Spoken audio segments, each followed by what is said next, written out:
The Italian Film Commissions Association. Do you want to shoot your film in Italy and don't know where to start from? The Italian Film Commissions Association offers you the know-how and support you are looking for. Fred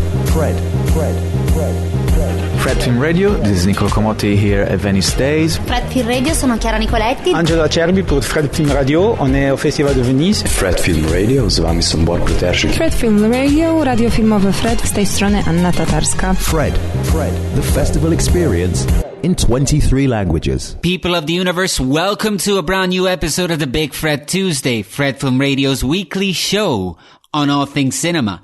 This is the final episode ahead of our upcoming extensive coverage of the next Rome Film Fest, where we will be conducting several interviews with guests, many of whom will be premiering new movies there. And you can follow all of that coverage on Fred.fm. Don't you fret, because Big Fred Tuesday will return after the Rome Film Fest with me, your humble host, Matt Micucci. And for now, before we greet our guests for the day, as usual, here are some recent news and announcements from the world of film. Chaplin's World in Switzerland has announced the launch of a year-long campaign with international partners in celebration of the 80th anniversary of Charlie Chaplin's The Great Dictator. Hashtag Let Us All Unite invites people from all over the world to spell out the words of the immortal final speech of the movie and create a giant human fresco. You can find out more about it on www.letasusallunite.world, where you will also be able to find a short and simple tutorial on how to participate. The final creation will be unveiled on Instagram and printed on the 20th of June 2021 on an immense banner to be displayed on the outer wall of Chaplin's World. The Cairo International Film Festival is set to take place in Egypt from the 2nd to the 10th of December. The festival has announced 10 of its most anticipated films from the program of its 42nd edition.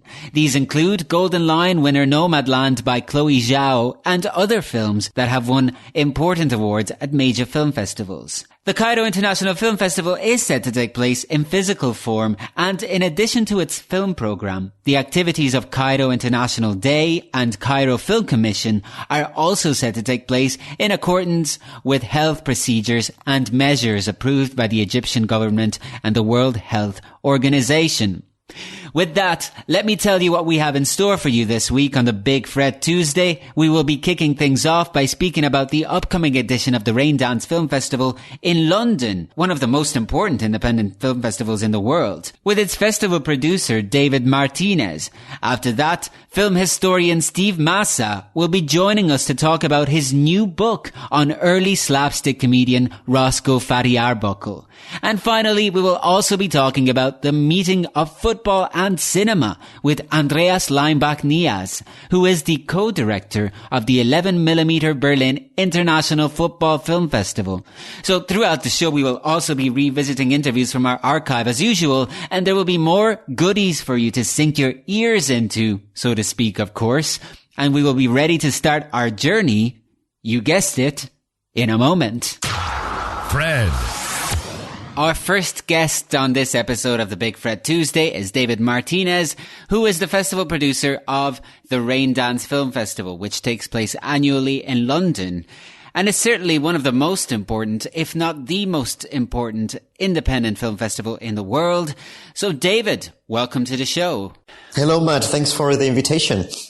Well, David, it's been a while since we at Fred Film Radio have covered the Raindance Film Festival in London. And so would you be able to maybe tell us a bit about it? Just a little introduction, I guess, for those who are not familiar with it. Yes, absolutely. So the Raindance Film Festival is a London-based festival, and we promote independent cinema from the UK and around the world. The festival was founded in 1993, so this is our 28th edition. We're a completely non-for-profit festival. We don't receive any public funding. We purely exist for the love of art and to promote emerging talent, to discover new voices, and to nurture the next generations of filmmakers. And it's quite an important showcase for independent filmmaking. I understand that it's also recognized by the Academy of Motion Picture Arts and Sciences of the United States, and of course BAFTA as well, and so on. Is that correct? It is indeed. I mean, we've been around for nearly 30 years, and luckily we've been able to sustain the level, and we increase every year organically. This year we close with nearly 10,000 submissions from all over the world, which is actually more than Toronto did, which explains the kind of international brand that the festival has. And, this is thanks to, of course, all of our followers and filmmakers around the world carrying the independent flag. And yes, indeed, the festival is recognized by the AMPAS in the US. We have 3 certificates, 3 qualifications on. So the winners for best film of the festival, best animated short, and best documentary short, they get qualified for the long list at the Oscars. And we're also recognized by BAFTA and of course by BIFA, which is our sister company, the British Independent Film Awards. So all the British films, they get automatically qualified for a BIFA in the UK. And aside from feature films and shorts, is it true that there is a strand dedicated to VR as well? Yes, indeed.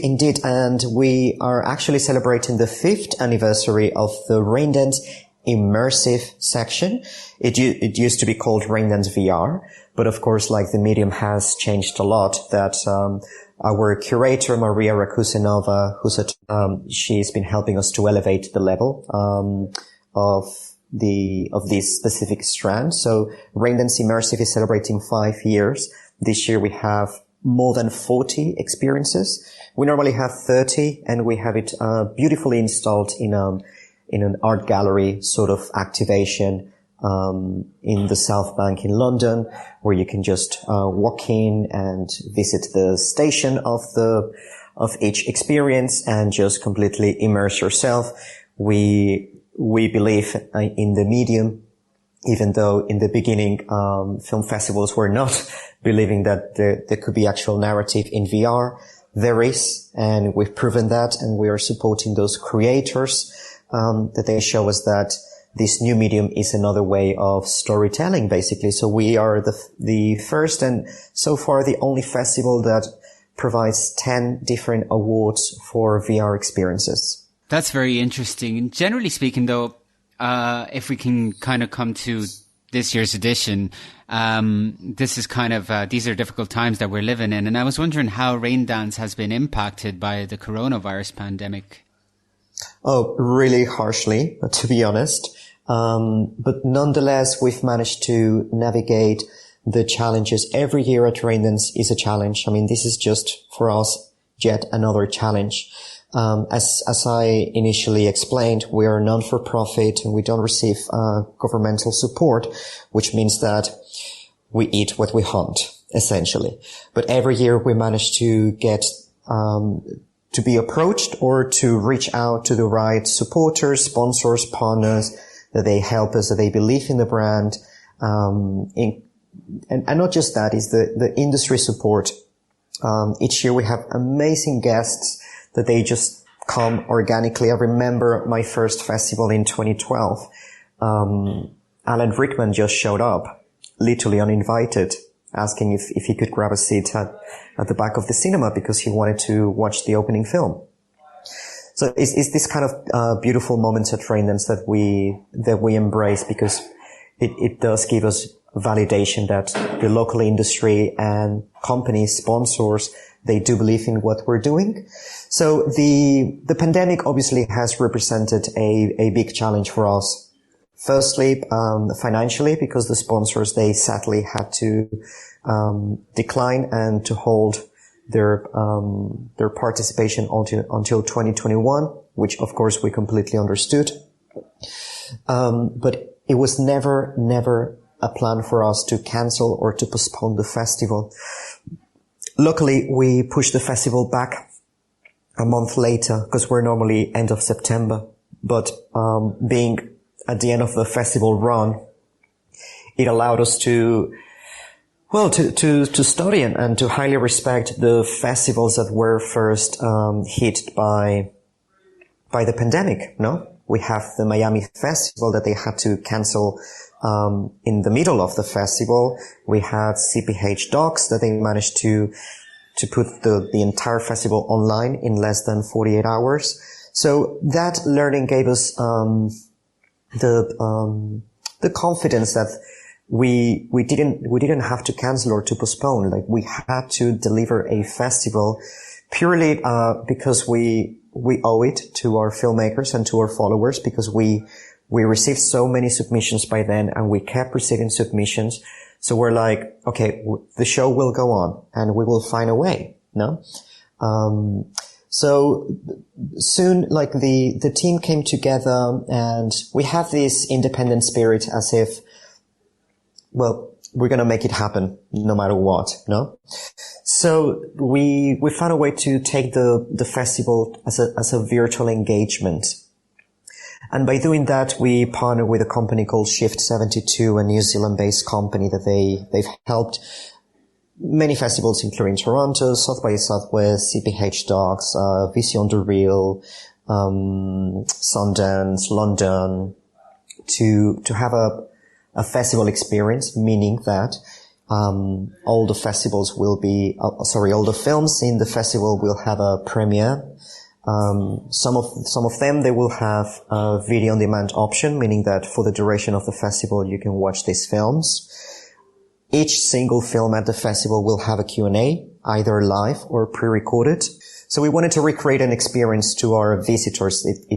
So it's not just a fancy collection of films, because the last thing we wanted to do is to have a fancy YouTube playlist for lovely films. We said, like, we need to make it an experience. And also, of course, our industry sessions, which are also a very important section in the festival, they're going to be done remotely. And we have networking events via Zoom. And also for the VR creators, we have VR chats in which you can create your own avatar and join a world virtually and chat with your other peers, with the other VR creators. So we found a way to keep an engagement, and most importantly to expand our audiences this year. Because we said, like, okay guys, let's look at the positive side. We're going to be able to reach out not only audiences all around the United Kingdom, but also international audiences, and that's our best takeaway this year. We'll be right back with David Martinez to talk more about the Raindance Film Festival, focusing a bit more on this year's edition in a moment. Fred. And we're back with David Martinez, Festival Director of the Raindance Film Festival. Now, before the break, you kind of talked to us a little bit about how the coronavirus impacted this year's edition of the festival. But before I forget, would you be able to remind our listeners the date of Raindance 2020? So the festival will run from the 28th of October to the 7th of November. Right. And where is it accessible from? So if you're based in the United Kingdom, you can have the All Access Pass, which means that you have access to the entire program that we have curated for this year, including the feature films, the shorts, the industry panels, and the VR experiences. If you are based outside of the UK, you can have an international pass, which will give you access to the majority of the shorts, like 98% of the shorts are available globally, and all the industry sessions, and of course all the VR experiences. The VR will be available worldwide as well. And I guess there would be so much to say about the program, but, you know, as the festival producer, have you noticed prevailing themes for this year's selection? Or if you were asked to sort of define characteristic traits of this year's Raindance program, what would be your answer? Well, we had, as soon as the last festival finished, we have meetings to sort of, come up with a theme or a focus. Last year, our response to Brexit was having Europe as a special guest continent, for example, and focus on emerging female European filmmakers to showcase them at the festival. That was last year's focus on response to Brexit. And this year, was or is, it is still a big year for environmental causes here in England. I don't know if it's the same, internationally. But the initial brief for the festival was a sort of a protest about the times that we're living in these, politically troubled times, in a world that we need to focus on our environment, then became Black Lives Matter. So this year was initially to be a protest on many levels. And that's the beauty of being an independent festival and not reporting back to the government. We can really do whatever the hell we want. And that's a beauty. That is a beauty. And our sponsors, they stand with us, so no one edits the festival or no one comments on anything because they cannot. So this year, of course, like during the pandemic, we said, like, well, the protest will carry on, no? Like now more than ever, we need to protest against many things that are happening in the world and give certainty to our filmmakers, because we were also during pandemic fighting against, isolation and mental health in the creative industries. So what we did was, on our Instagram, for example, every day at 1 p.m., we had a live chat with special guests. And then we invited, people from the public, our followers, just to join our founder, Elliot, for a 30-minute chat. And it became like a bit of like a helpline for filmmakers, which was beautiful. So during the pandemic, of course, like my whole team was working remotely, but soon we found 9 amazing strands. Most of them, they prevailed from last year's festival. So the strands that we have this year include queer films, female gaze for films produced or focused on female subject matters. We have Dirty World to talk about environmental films. We have Sonica talking about these are music documentaries. We have Politico. These are predominantly documentaries talking about politics and social matters and human rights. We have absurdities like quirky comedy. We have Generation Z for coming of age films. So we have 9 different strands that help us give a different look for the films and for everyone to know that there's a bit for everyone, basically. Are there many countries represented within the program too? Yes, there are. Even though we had to reduce our program, we normally have 80 features or more. This year we limited to 50 features and 120 shorts and 40 VR experiences. But yes, normally like, this year we have more than 50 countries represented. Yes. And are there any, individual titles that you feel like highlighting from the program? Yes, indeed. I mean, we're very excited to be opening with a new David Bowie biopic called Stardust, which is definitely a highlight for us. Is starring Johnny Flynn. Yeah, and we're very excited. I mean, such an icon in the British culture, and we're opening with a new biopic, so it's gonna be amazing. We managed to have 8 live events in the UK, within regulations, which is also... So that means physical events, right? Physical events, okay. Yeah, in-person events. Obviously, with, following COVID regulations and guidelines and the social distance, of course, because, the main thing is to keep the safetyness of our guests. So yes, we're closing, the closing film at the festival is an Irish-American co-production called Here Are the Young Men, with the guy from 1917, Chapman, who's coming to the festival. We have another British film called Nuclear, with the other guy from 1917, who's also joining for a Q&A. We have a a film starring Jude Law, who's coming to the festival, and Jude Law and Sally Hawkins are going to receive. Last year was Olivia Colman. So yeah, so we have in-person events with both of them, which we're really excited. And with the Jude Law event, we also have confirmed The Who playing acoustic set for us. What, The Who? Exactly. You mean The Who? Yeah, The Who. Precisely.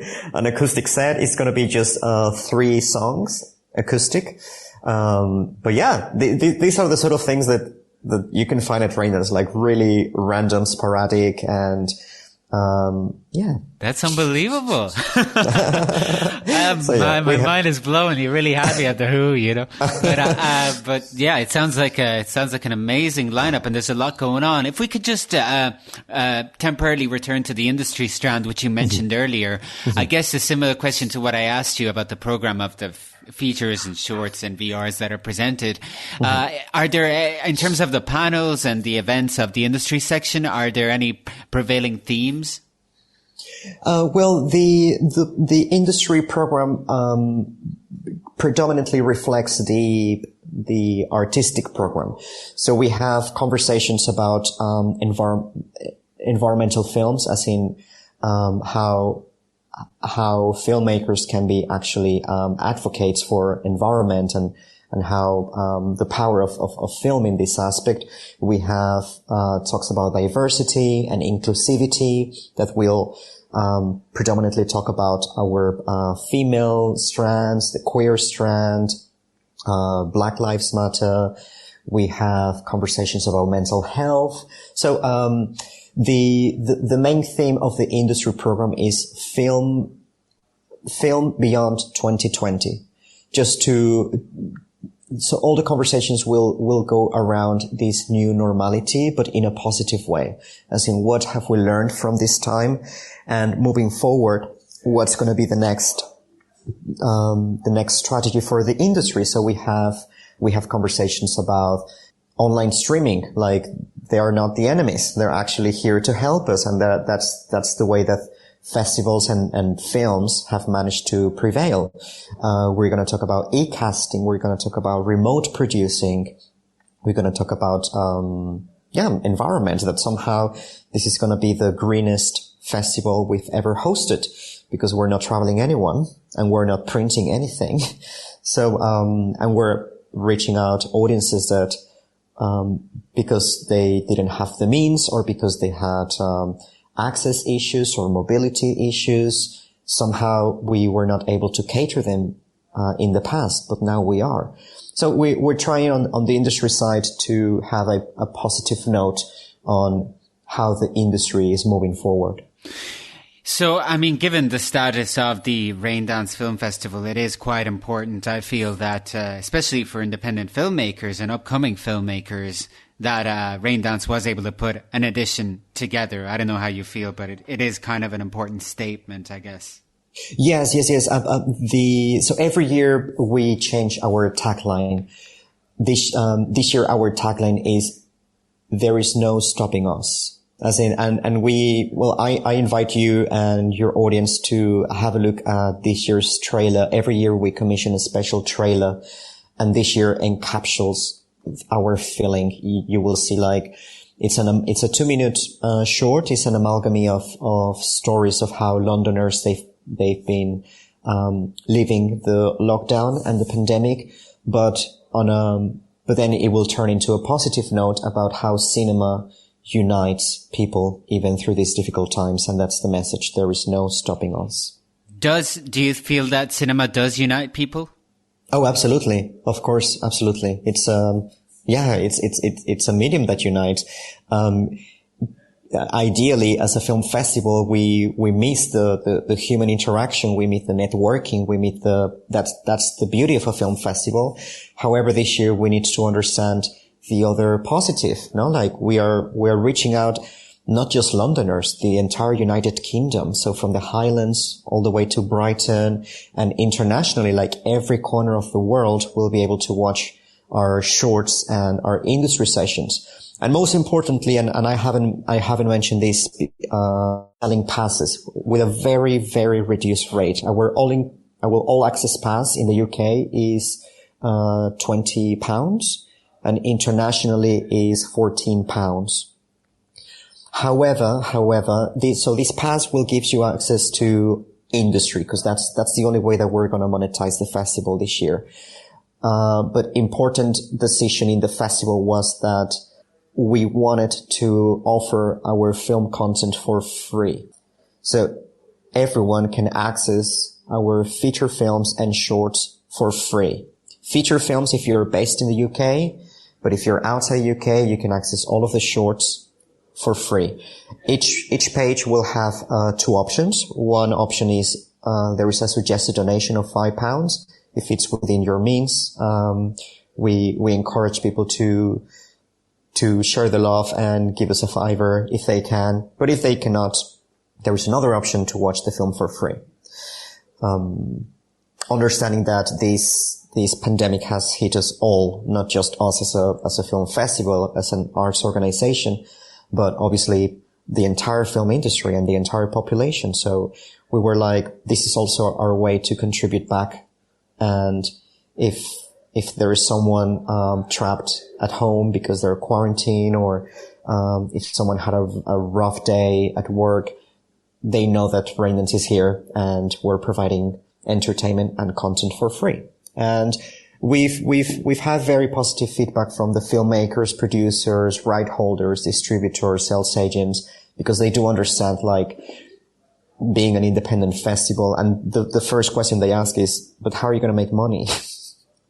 Well, honestly, we're not here to make money. We're here to promote cinema, and that's exactly what we're doing. We're hoping that people will see this as a gesture, and equally they would like to offer their support and their love. However, also understand that many people have lost their jobs, have got salary pay cuts and so on. So why not? This is the year to help each other. I feel like how are you going to make money has been the question that people have asked any worker within the art field at large, not only the film industry, forever. I guess right? This too, Raindance captures the spirit of film workers, and especially of independent filmmaking. And, well, it sounds like it's a very rich program, David, and I thank you very much for joining us and talking with us about it. Thank you very much. Thank you, Matt, and thank you for everyone who's listening. Please visit raindance.org. You will find our new fancy player, which is hosted at cinema.raindance.org, and you'll be able to navigate on our fantastic selection that will be available from 28th of October to the 7th of November. All right, we certainly will. Fred Film Radio.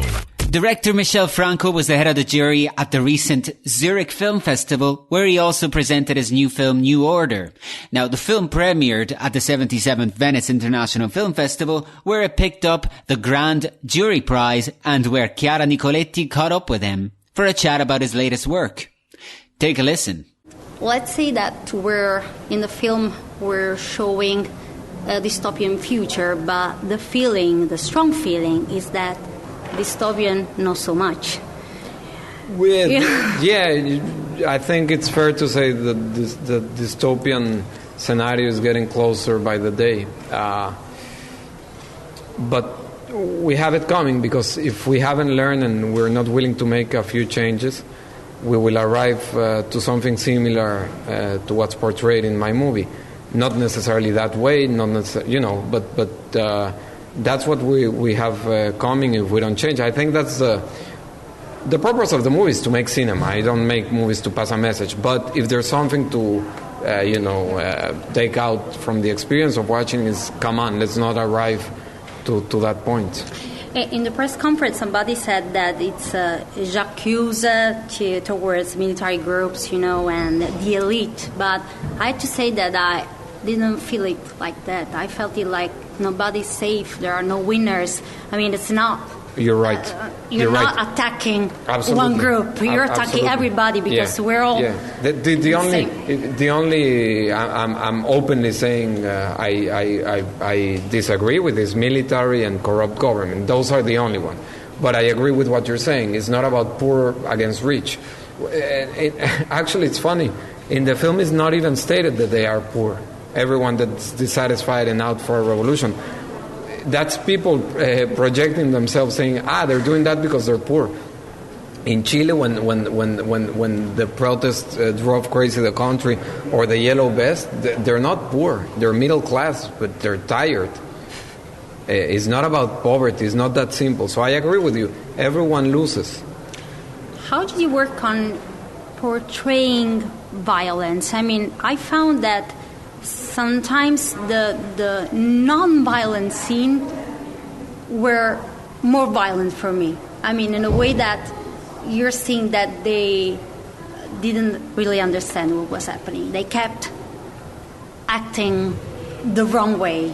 I don't know. Later in the movie. Later in the movie, yes. Yes, I heard that when I invited, when I'm editing, I always invite a couple of friends or to have a objective point of view. And I heard that, like, they really don't learn, huh? They keep falling into the same mistakes, but that's what we're doing in reality. And my characters don't learn, and you'd be sure by watching the movie they've been taught the lesson, but actually they become worse. They judge the wrong people. They instead of learning, they go into the darker path.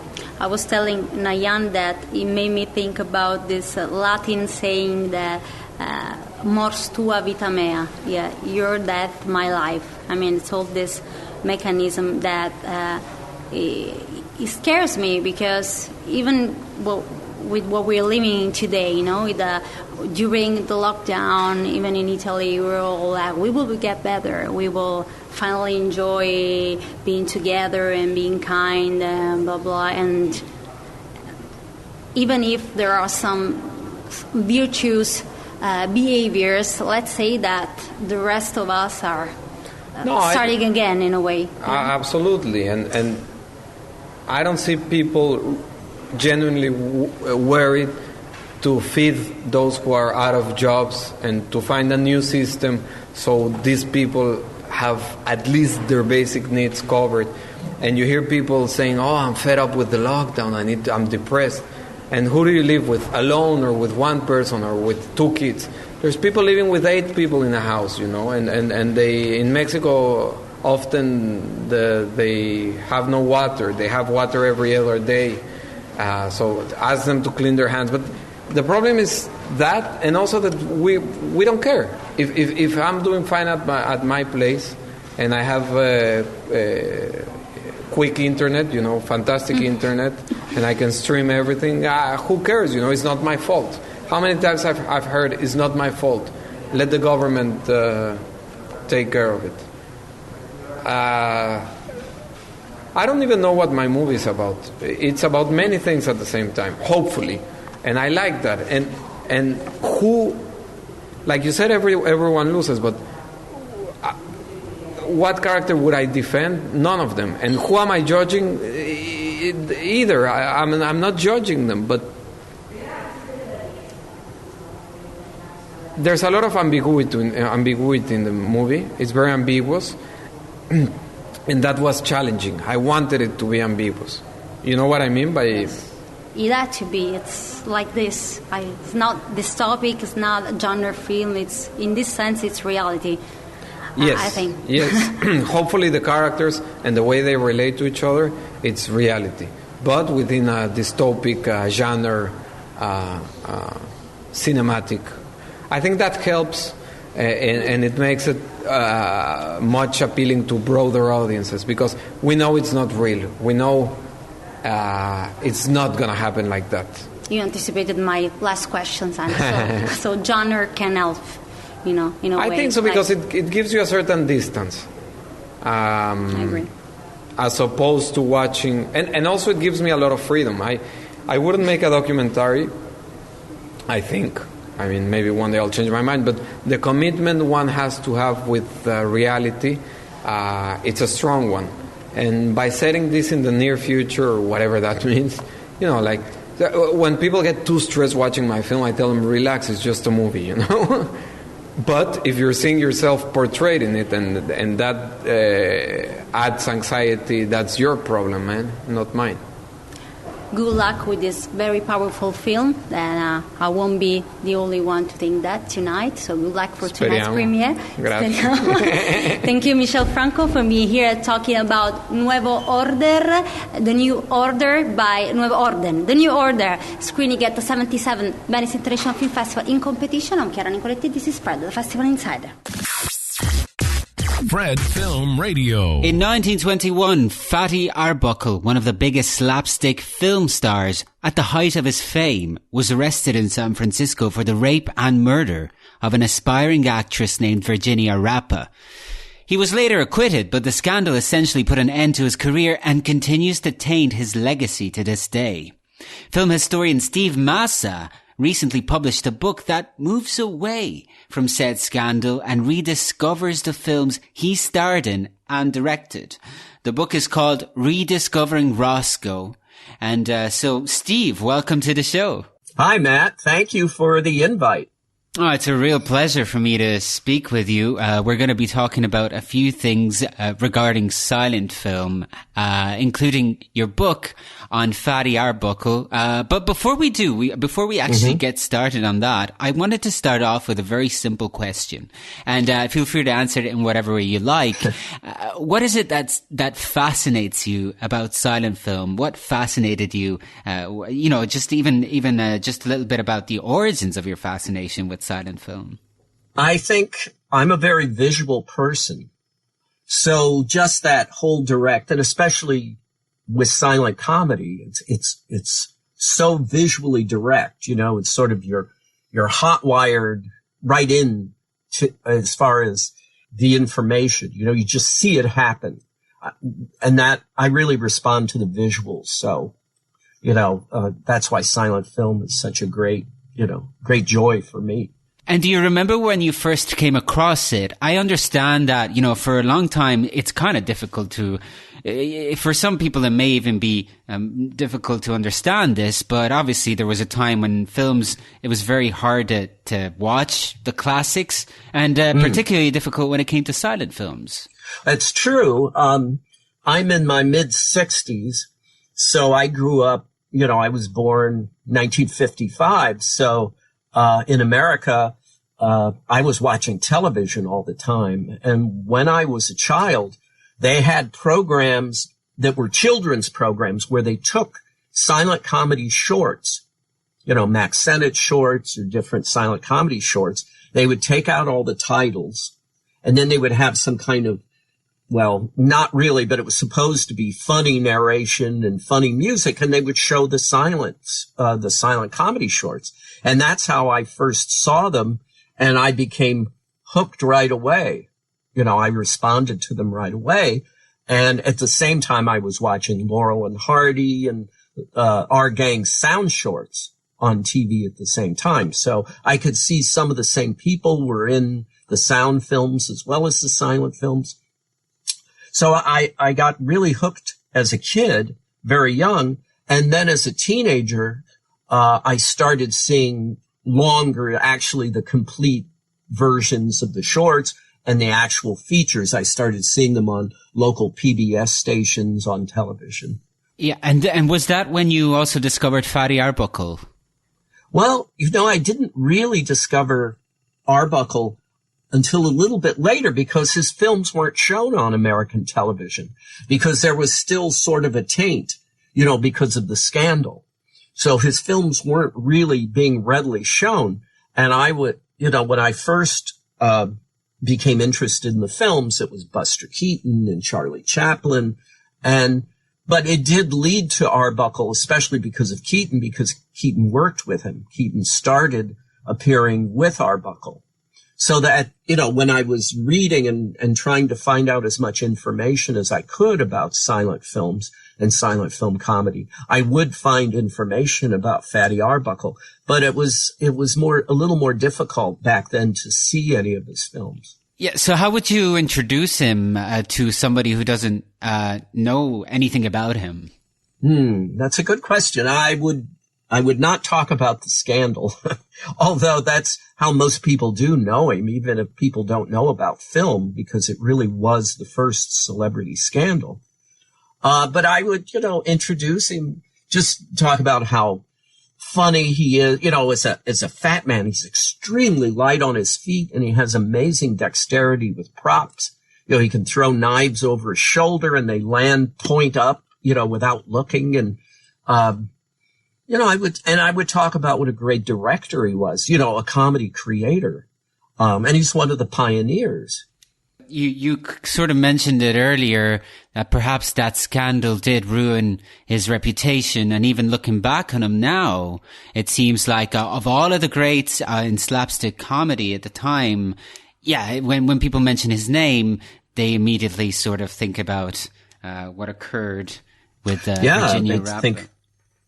They think about the scandal. I mean, it's been it happened in 1921, so next year will be 100 years. But that's still what people think of, immediately. With this book that you wrote, and, we should tell our listeners it's called Rediscovering Roscoe, the Films of Fatty Arbuckle. It seems to me right from the title that what you are doing is essentially you're trying to sort of move away from that scandal and actually look at the films themselves. I mean, is that right? Oh, yes, exactly. That's the real focus of the book. There have been a number of books, but they focused on the scandal. That was always the main event of the book. And often his career leading up to it, and especially his career afterward, was almost an afterthought. The real focus was on the scandal. And many of his films survive and hold up extremely well. And, I just felt it was very overdue to have a book that talked about the work and went film by film and really, why should we watch his films? Why are they still current? Is the work, and give him his, acknowledgement as a pioneer and a collaborator of Chaplin and Keaton, in helping to create the foundations of silent comedy. So how many films are we talking about then? It's about, including the films he directed in the sound era, because he directed a lot of shorts. It's about 234. And I presume that there are also many lost films of his too.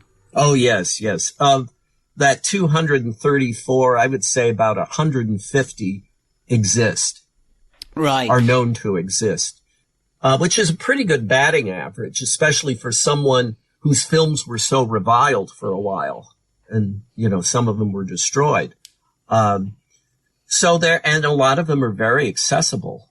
And we talked about accessibility, actually. I was wondering about, your research and putting this book together. Where were you able to find these films? Well, at various archives in a lot of cases, with the rare ones like Library of Congress, the Museum of Modern Art. In 2006, Ron Magliozzi, who's one of the head curators of the film department at MoMA, Ben Modell, and myself, we did a Roscoe Arbuckle retrospective at the Museum of Modern Art, and it was a month-long retrospective. And we were able to gather a lot of the films from the world's archives when we did it. So I was able to see a number of the rare films during that time.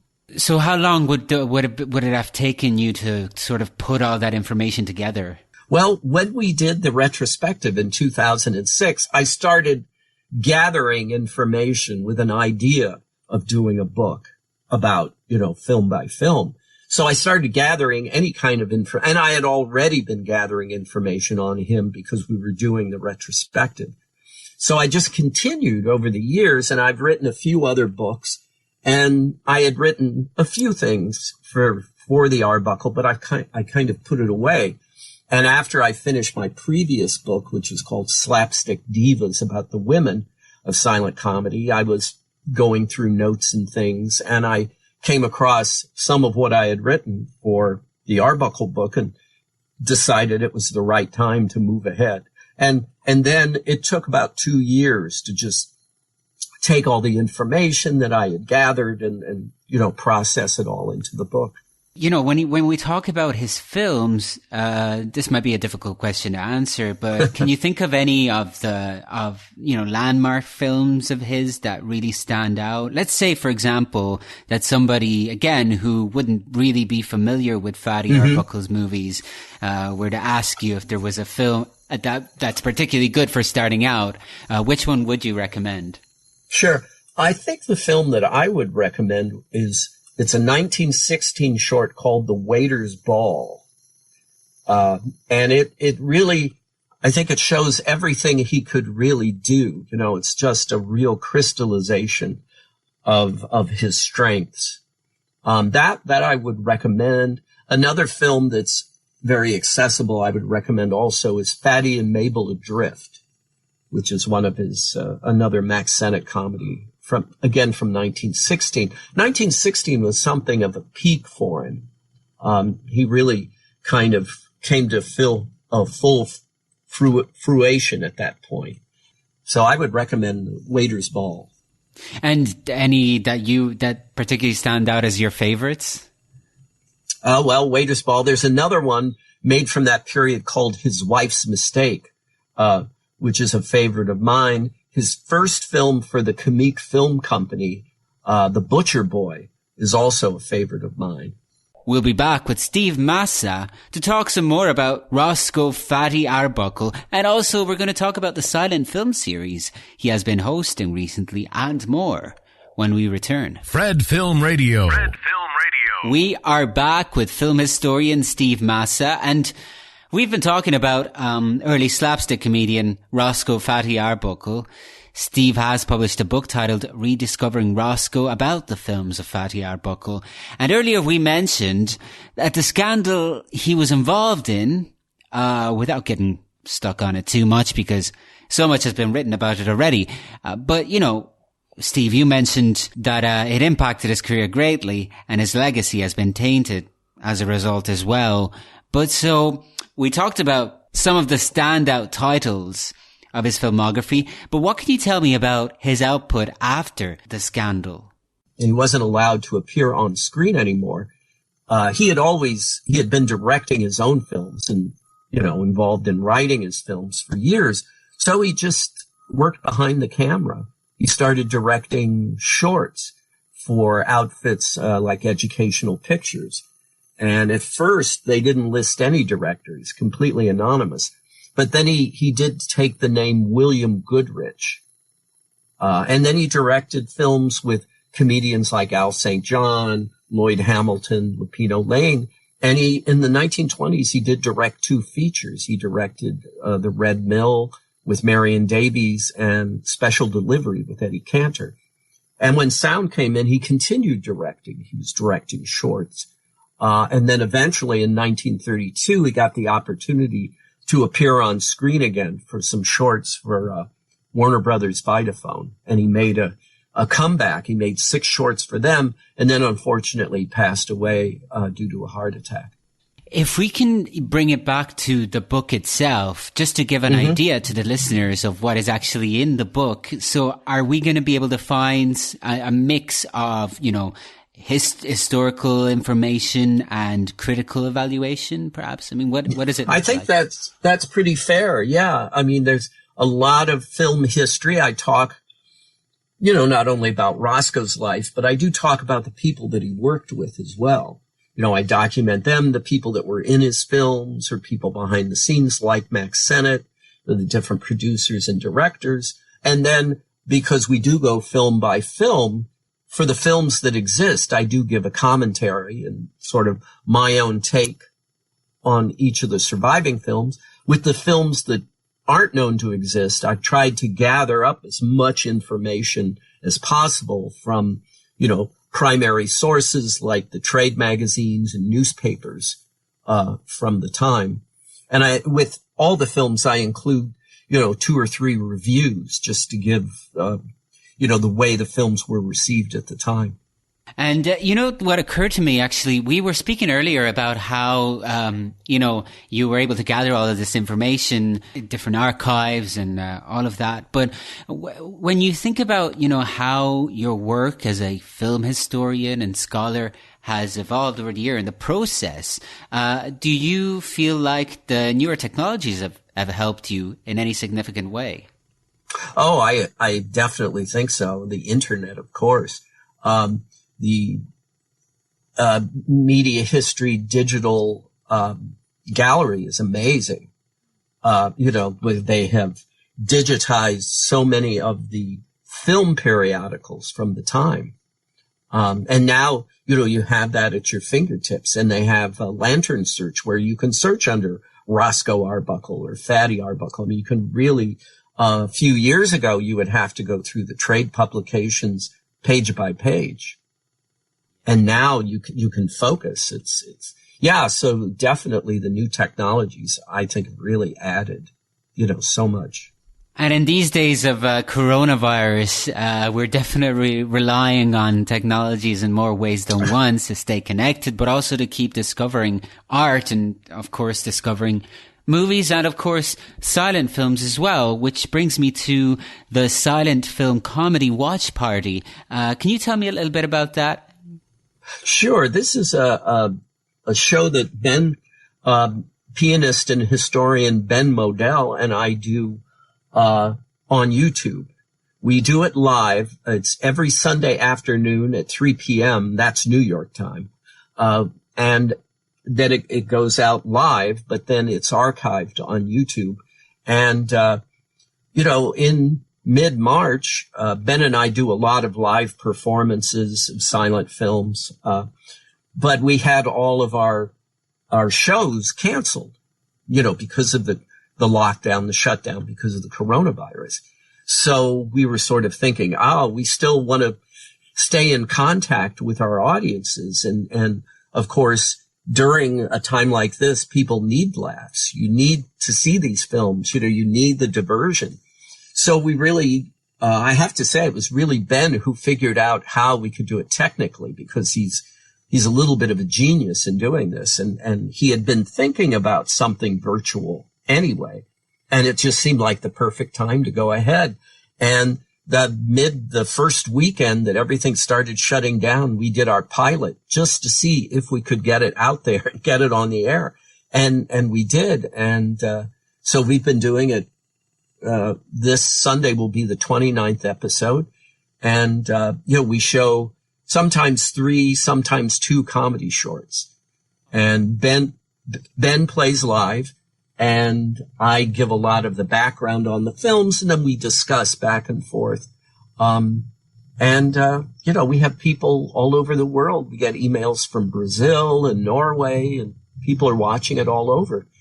And I do think, people really do need something like this. Things can get a little grim, so it's good to have some fun. That's true, yeah. What are some of the films that you have presented so far in this series? I'm trying to think. We've shown some of the, the well-known, we've tried to get a balance of well-known items like some of Charlie Chaplin's, mutual films like The Adventurer, The Cure, or Buster Keaton shorts like 1 Week, or, Cops and Things, with, films that are lesser known, with comedians like Hank Mann or, Mr. and Mrs. Carter DeHaven, films that are very, very difficult to see. So we try to get a balance. We try to, lure people in with Charlie Chaplin and then show them Carter DeHaven, which they've never seen before. Just maybe to end this conversation, and it's been fascinating so far. And, because with this show, I speak with people from all over the world, and I kind of get an idea of what people are going through that way, the challenges. And some people have been telling me, however, that during these times, they've been able to be very productive and stay productive in several ways. And I wondered how you're living through it, how your studies and your works and your writing has been impacted on a personal level by the coronavirus. Well, I've been lucky. I'm the type of person that likes to stay home and watch movies. So it's sort of worked that way. And of course, we were talking about the technology that we now have at our fingertips that we can stay in touch virtually. So as far as my work, I've been very busy, doing an interview for the virtual Giornate, doing the silent comedy watch party. I've also done a few things for the Niles Film Museum. They've done a couple of online festivals where we've done Zoom webinars about, various aspects of silent comedy. And I'm continuing to write. I have a new book that I'm working on. And, Ben Modell and I also, we've done a number of we've put out DVDs that we do a Kickstarter to fund. And currently we're working on a DVD of silent comedies that star the comedian Edward Everett Horton, which were produced by Harold Lloyd. They're 8 two-reelers. So we did a Kickstarter campaign, and we weren't sure with the coronavirus, but we ended up getting something like $22,000 to do this DVD. So that's currently in production. So I, managed to be very productive, during the shutdown. That's great to hear. And Steve, it's been an absolute pleasure speaking with you. Thank you very much for joining us. I remind our listeners that your book is called Rediscovering Roscoe, the Films of Fatty Arbuckle, and that they should check out the silent film comedy watch party as well. Definitely worth checking that out. So Steve, thanks very much. Thank you, Matt. This was great. Fred. In a somewhat related topic to what we were previously discussing with film historian Steve Massa, last week we celebrated the birthday anniversary of Jacques Tati. If you don't know him, Jacques Tati was a French filmmaker born on the 9th of October in 1908. And while he only directed 6 films, he is regarded as among the most innovative comic filmmakers of the 20th century. His style was quite recognizable, favoring vignettes over traditional narrative structures, and his films were a profound type of slapstick comedy, often inspired by the ridiculousness of modern life. Stylistically, they invited the viewers to explore the entire screen and the entire frame, and shots are often enriched by eclectic power and details. In a quote, he explained that the images are designed so that after you see the picture 2 or 3 times, it is no longer my film. It starts to be your film. You recognize people, you know them, and you don't even know who directed the picture anymore. Each of these films took several years to work on, as he wrote and starred in all of the films he directed. In 4 of them, he played the role of Monsieur Hulot, a lanky, pipe-smoking fellow with a quizzical, innocent nature. The character was introduced in his 3rd film, Mr. Hulot's Holiday, which is among his most acclaimed works. The film, in fact, gained international attention in 1953 and is a satiric look at life in a middle-class seaside resort. His subsequent film, My Uncle, from 1958, finds Hulot contending with modern technology, and it won the Academy Award for Best Foreign Language Film. Playtime from 1967 focused on the dehumanizing effects of modern architecture in office buildings, airports and other structures, and featured large-scale sets that cost him a fortune and the financial losses from which he never fully recovered. Tati passed away on the 5th of November of 1982. Several years after his death, in 2010, an unproduced screenplay of his was adapted into the animated film The Illusionist. The spirit of Tati picked up from the tradition of such visionaries as Chaplin and Keaton, and influenced filmmakers that came after him, including Wes Anderson, Roy Anderson, and David Lynch, to name but a few. And also, there's something of Monsieur Hulot in the character of several movies, including Rowan Atkinson's Mr. Bean, and the lead part of Steven Spielberg's The Passenger, played by Tom Hanks.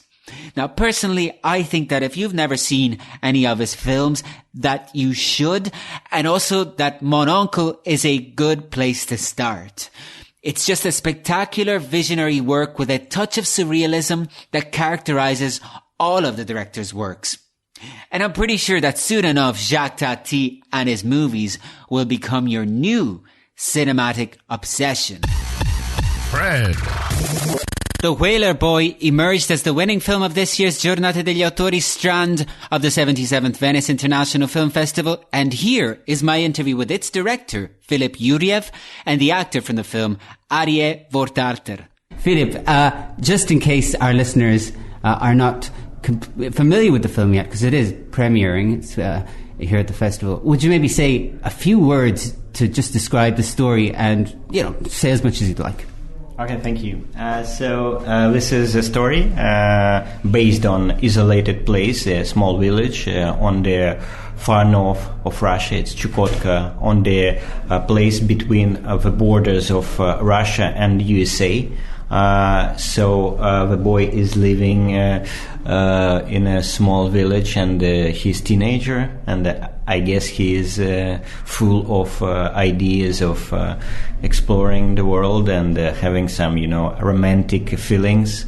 And the only thing he got for his life is internet and webcam chat. Right. And he falls in love with a model of a chat, and the story begins from that point and continues with his crazy journey to find her in America.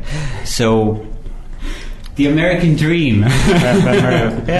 It is kind of an embodiment of the American dream. Of course, I find that one of the fascinating aspects. I think I connect with this movie personally because it's the isolation from women that these men experience, really, which I also experienced during the quarantine, and it wasn't very nice. But where does that the idea of exploring this particular theme come from? I think from my teenager feelings, from the feelings when I was growing up I wasn't living in such far remote places, but I think we have the same feelings all over the world, like this age when you are full of energy, but you don't understand how to live, and the world is so boring, and I think that this theme connects everybody, yes. Yeah. Do you ever miss being bored? Do you ever miss being bored? I find that it's hard for me to be bored nowadays. Yeah, maybe. Mm-hmm. Arie, how did you get involved in the project? The character you play is very significant. Has a very significant part to me because I feel like it represents sort of a barrier in a way from the lead character to getting to his dreams, but at the same time maybe his conscience. How do you view your character, first of all? We were joking about it with Philip this morning that he's a ghost. Yeah. But that's not how we did it. But it's just it's a regular good guy. He's working for the border patrol, right? And he finds this kid, and he's trying to do the right thing. Yeah. But at the same time, you do get the feeling that he's just part of Leshka's consciousness. Exactly. And okay, so the character may represent his consciousness, like you said, but do you personally understand what his motivation for going on this personal journey? Was there anything that you could connect with the other character as well as your own? Me, Arie, yeah, definitely. You always try to, you set the bar too high, or your dreams are not. You're not really in possession of your dreams yet. Yeah. You don't really know what's driving them, and so you just rush into it and that's how I connect to that character. Exactly. And that's his strength, I think. Philip, can I ask you about the style a little bit? You play with the camera angles, for example. In some shots, the camera is turned upside down. The shot is turned upside down. But also the use of music, I found very peculiar. What would you say is the sort of style that motivated that? And what was the idea of doing perhaps these things that go beyond the traditional language of filmmaking? I think that we tried to make something that is very unpredictable, so you never feel that this film about far north, You can, maybe it's more traditional to use, ethnic music or something, but we used some kind of old rock and roll stuff, and I think the music is so far away from this style that it works, because I think it works an idea, and I think it is often you mustn't do what first is logical to do, you must shoot this or you must shoot this style, but you need to try completely different. Maybe it will work, and it worked, like something that you never will feel that it is right, but yeah. Can I ask you as well a little more about sexual energy as a driving force in this film? I feel like we begin by looking at the behind the scenes of a webcam, adult site, whatever we want to call it, and then we get into this completely different setting, at least visually speaking. Just in terms of sex in this movie, do you feel like that is an energy? Of course, because I think the teenagers period is so cruel, because you want sex so much, but you don't have any chances, because it is like when you are 14, 15, 16 years, it's often impossible for you. And it is...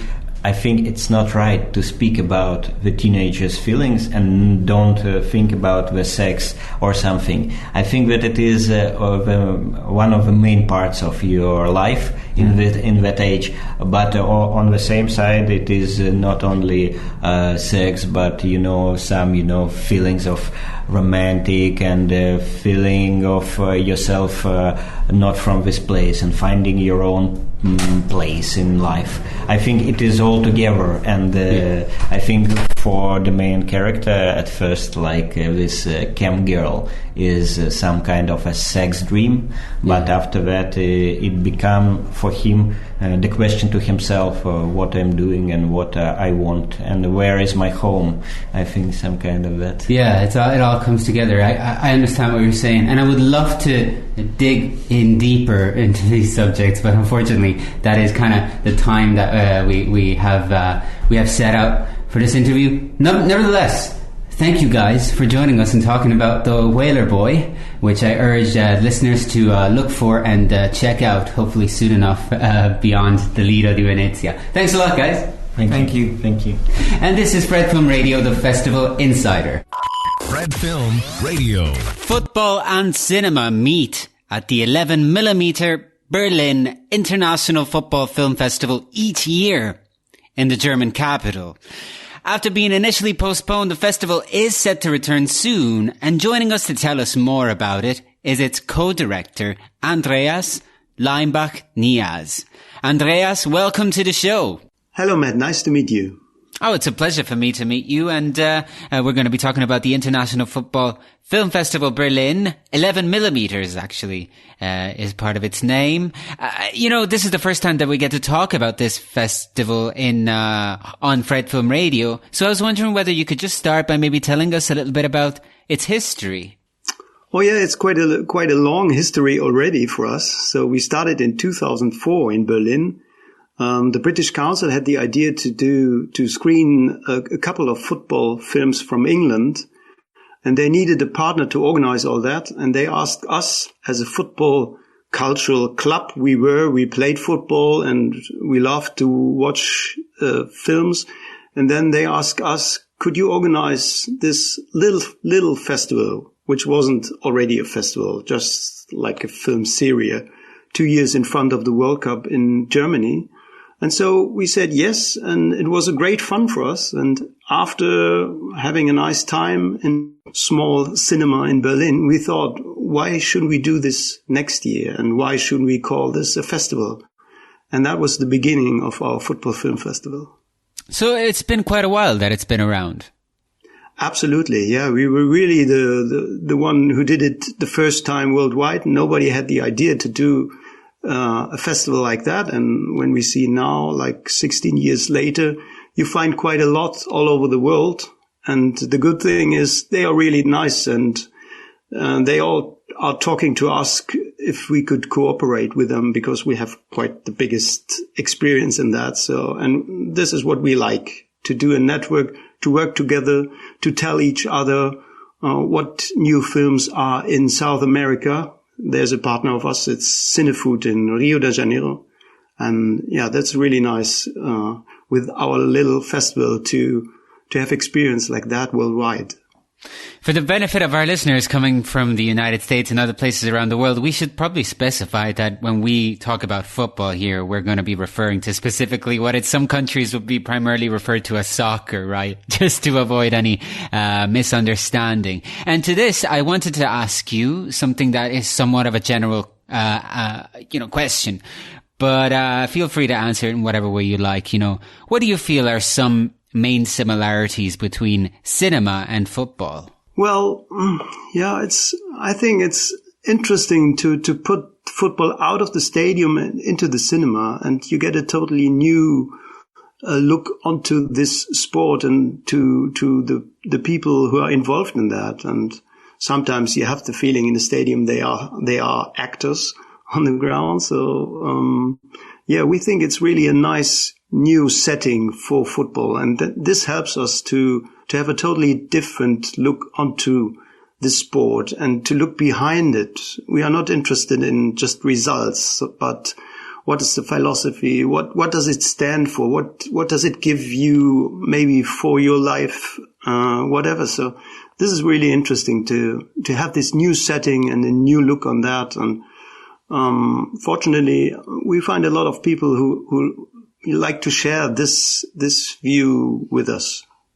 And what do you feel have been, in the past, some notable movies about football? Perhaps films that you yourselves, as the festival, have screened within your program, but also beyond it? Yeah, we always like the small little productions. So they are quite big one. We have a big one this year about Maradona from Asif Kapadia.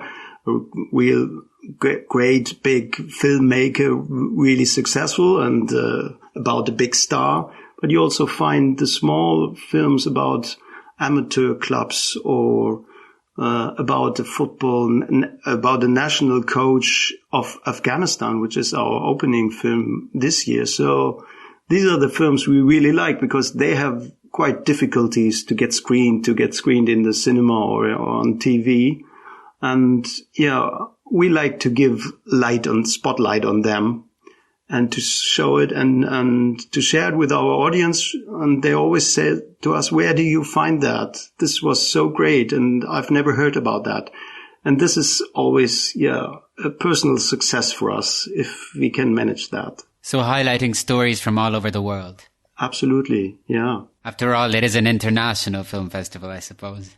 Yeah, absolutely. So we always have the example of the second year. We screened a film of France. It was about the French football national team. It was called Les Yeux dans le Bleu. And this was the first film where we saw the power of football in the cinema, because the people really liked it. And suddenly we had different people come into our festival, even girlfriends of the audience, of people who already found us, and they said, "Oh, I didn't expect that it was not only a boring football game, but it was really an interesting story." And this showed that the potential of this festival is really bigger than we thought in the beginning, because we never could imagine that this already lasts 16 years. Right. And Germany is the football culture in Germany is quite big, of course, multiple World Cup winners. But in terms of cinema, too, there have been some films that have explored the world of football. I can think of The Miracle of Bern, also peripheral movies like Wim Wenders' Goalie's Anxiety at the Penalty Kick. So there is a tradition there of cinema and film in Germany itself. Because in the beginning, it was quite hard to imagine, would it be enough for the next years to find enough football films. But suddenly, after 2006, I think it started a lot of in this direction. So filmmakers, even in the last years, the streaming companies, they all were interested in looking behind this giga sport and to understand more about the stars, and maybe not only the stars.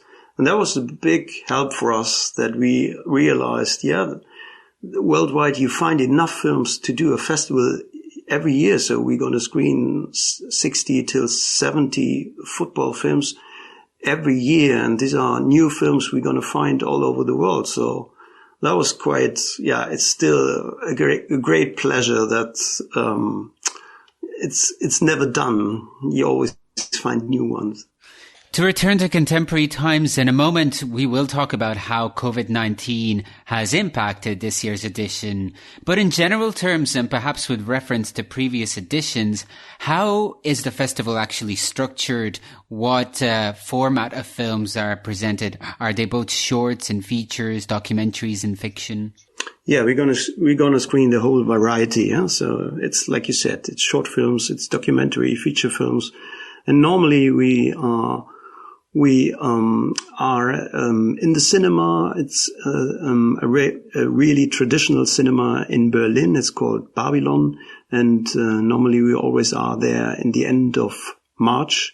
So we have 5 days there, and then 3 halls in the cinema are ours, and it's always a great pleasure to be there and to have guests all over the world. And the films should be even in an English version as well, so with subtitles or in an original version.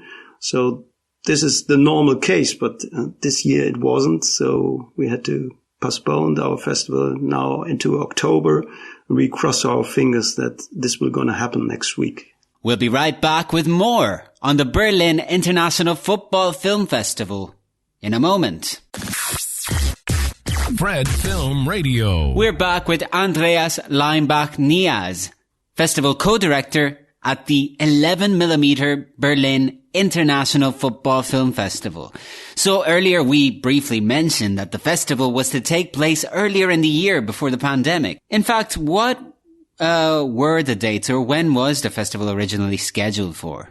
Yeah, it was planned for the end of March, but and we already did the press conference a week before, and 2 days later we had to just cancel it and to say no, it's not possible. And in the last month we to the cinema, and we found the solution that it would be a good timing to do it now in October. So, but it's always difficult to make plans, and it's still we are still nervous that everything goes fine and that the guests are coming and the audience as well. And we also do, at the first time, we do a streaming option as well. So people who can't visit us, they can watch nearly half of the films, and even through live streamings during the festival on our web page, which is quite a new invention for us and maybe something good in this quite difficult time. So what are the specific dates of the festival? So we're going to start on Thursday. It's the 15th of October. And then we're going to screen 5 days. So the last day will be the Monday, the 19th. And the last day is always our short film edition. So we have a jury who are watching the best football short films of the year and do the voting together with the audience in the end to find the football short film of the year. So that there are awards at this festival as well. Yes. So this film will get the award, the Short Kicks 2020 then. This is one of our awards we have. What are the other awards? We also have an audience award. So the audience can judge every film after screening, and this is the Golden 11. Yeah, and since 3 years, I think now we're going to have a third prize. This is a jury prize. So we always find special experts of film and football, and they gonna watch 5 till 6 films we found, and they can judge among these 5 or 6 which is the best long film of the year. And just to make sure there are no misunderstandings, so will it be only online, or will there also be physical events? Yeah, we're doing both, like do you say that, hybrid festival. So it's a physically festival in the Cinema Babylon in Berlin Mitte, but also we have the online option this year for the first time. And we talked a little bit about the program for this year. I believe you mentioned Diego Maradona, the new film on the great footballer. But is there any other films that you feel like you should highlight from this year's edition? Yeah, as I mentioned, the opening film, I think it's a quite good start for the festival. Huh? So it's always like the big challenge for us, which should be the film just in front of the festival. Huh? And this is something we really have to struggle every year. Which could it be? And if you have Maradona and don't choose it as the opening film, it's quite a bit crazy. But we thought maybe a small production like it is now, the film is called Man of Hope, would be really nice to give this the spotlight, as I said, as an opening film. And we have the coach who is the main character in this documentary. We have him live on stage. It's Peter Segard. It's the football coach who was crazy enough to start as a national football coach of Afghanistan in 2015. And I think he himself didn't realize how brave he was to choose this job. And two filmmakers in Cologne, they read this article about the most dangerous football job worldwide, and they said, "Oh, this should be a documentary." And they asked him, and he said yes. And that was the time where they started their screening, their filming, and the result will be on our screen as an opening film next week. What's it called? What's the film called? It's called Man of Hope. And Peter Segard is really a really big character, a real character. It's really nice to talk to him, to listen to him, all the things he just that happened at that time. And so we are really happy to meet him next week again.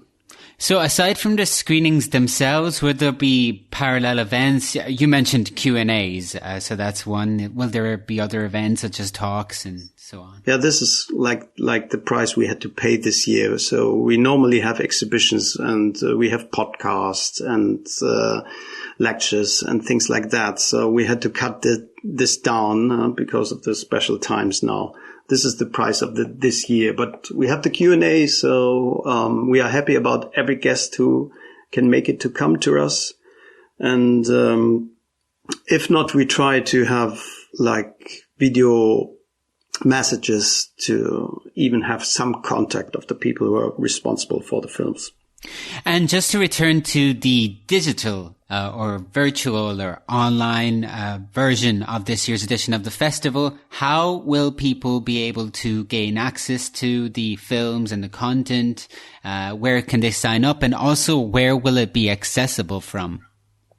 Yeah, we inform about that on our website. It's 11-mm for millimeter.de.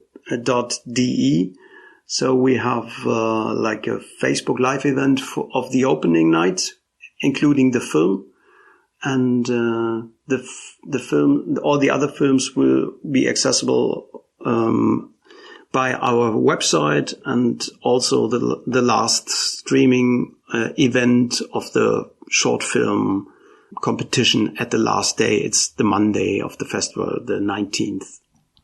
Excellent. So anyone who would like to know more about it, visit the website and you'll find more information there, and also find ways of how to access all the films and all of the content from this year's festival. Andreas, thank you very much for joining us. It's been an absolute pleasure. Oh, thank you very much. It was a pleasure for me as well. Fred Film Radio. Well, folks, the time has come for us to say goodbye. I remind you that the Big Fred Tuesday will be taking a break for 2 weeks to give way to an extensive coverage of the Rome Film Fest, which begins on the 15th of October and ends on the 25th of October. During that time and beyond, you will be able to listen to several interviews with several of the guests of the festival, including from the independent and parallel sidebar of the Rome Film Fest, Alice nella Città, which of course draws its name from Alice in the Cities by Wim Wenders, I'm guessing, and it's dedicated to the younger generation. Now, in any case, you'll be able to find that coverage on Fred.fm, and you should keep an eye on our social media pages as well for updates, content, and more info. As far as this episode of the Big Fred Tuesday is concerned, we're going to end as usual with more recent news and announcements from the world of film. And speaking of the Rome Film Fest, we should mention that its film market, MIA, or MIA, the growing showcase of the international TV series, feature films and documentaries, will be taking place in the Italian capital, both physically and online, from the 14th to the 18th of October. Barring complications, which are pretty likely to be honest, around 300 international executives are expected to be in Rome for the event, which will be the first bona fide European market held with a significant physical component since Berlin's European film market in February before the coronavirus. Mexican drama Identifying Features by director Fernanda Valadez has won the top prize for Best Feature at the 2020 Zurich Film Festival, which awarded all of its top Golden Eye honors to female directors. Identifying Features is about a woman who travels across Mexico in search of her son, who is presumed dead after trying to cross the border. The Golden Eye for documentary went to Time, directed by US filmmaker Garrett Bradley. And the top prize in the Zurich Festival's Focus sidebar went to Why Not You by Italy's Evi Roman.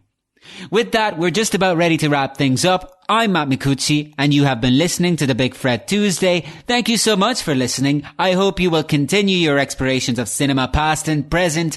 The times that we are living in are tough, and they have been tough for a long time. On the other hand, making art discoveries is one of the things that could help us get through them. Don't forget to stay healthy, stay safe, stay strong, and stay tuned to Fred Film Radio, the Festival Insider. Fred. This is Cristiana Palmieri for Fred Film Radio from the Sydney Film Festival. My name is Roberto Pombo, here on Fred Film Radio, the Festival Insider. Io sono Laura Buffa e questa è una nuova puntata di Fred Mag. Mein Name ist Beatrice Beden und ich spreche mit Andreas Putschaska. Fred, the festival experience in 23 languages. Fred Film Radio. 24/7 on Fred.fm and smartphone apps.